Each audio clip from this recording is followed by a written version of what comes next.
اهلا بيكم في فيديو جديد ويا رب تكونوا بخير. وفي الفيديو ده هتكلم معاكم على حاجة مهمة جدا جسمنا بيمر بيها بشكل يومي وهي النوم.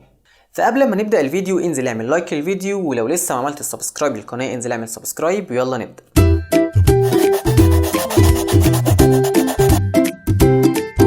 النوم عندنا بيتكون من 4 مراحل. أول 3 مراحل بيتقال عليهم نوم حركة العين الغير سريعة اللي هو Non Rapid Eye Movement Sleep، والمرحلة الرابعة دي بيتقال عليها نوم حركة العين السريعة اللي هو Rapid Eye Movement Sleep. تعالوا نتكلم على كل مرحلة فيهم لوحدها. أول مرحلة معانا اسمها مرحلة الدخول في النوم، والمرحلة دي هي الوقت اللي بتاخده عشان تروح في النوم. وفي المرحلة الأولى نومك بيكون خفيف جدا، يعني مع أي صوت أو أي حركة بتصحى، والمرحلة دي بتاخد من 5 ل 10 دقايق. نيجي على تاني مرحلة معانا واسمها مرحلة النوم الخفيف، والمرحلة دي بتبدأ عضلات جسمنا تريح، والنفس بتاعنا وضربات قلبنا بيبدأوا يقلوا، وكمان حرارة جسمنا بتبدأ تقل. ومعلومة كمان 50% من النوم بتاعنا بيحصل خلال المرحلة التانية.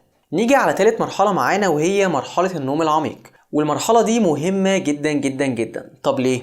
عشان في المرحلة التالتة بيحصل نمو لجسمنا، زي مثلا العظم بتاعنا والعضلات بتاعتنا، وبرضه لو عندك جرح في جسمك الجرح بيلتئم في المرحلة التالتة. وفي المرحلة التالتة خلاص انت بتكون شبه دخلت في النوم العميق، والصحيان فيها بيكون صعب جدا.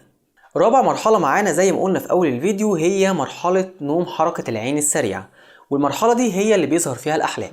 وطالما قلنا بيظهر فيها الأحلام يعني النفس بتاعك وضربات قلبك بيبدأوا يزيدوا. وبكده يبقى احنا خلصنا مراحل النوم الأربعة. ومهم جدا جدا ان جسمك يعدي خلال ال4 مراحل دولت، ويعديهم على كذا دورة. يعني ايه على كذا دورة؟ ال4 مراحل دولت لما بيخلصوا كده، اول دورة خلصت بتبدأ الدورة التانية، بس الدورة التانية بتبدأ من المرحلة التانية مش من المرحلة الأولى. وفي خلال نومنا كله بيحصل من حوالي 4 ل 6 دورات من المراحل دي. وبكده يبقى احنا خلصنا الفيديو بتاعنا، ويا رب يكون الفيديو عجبكم، والسلام عليكم.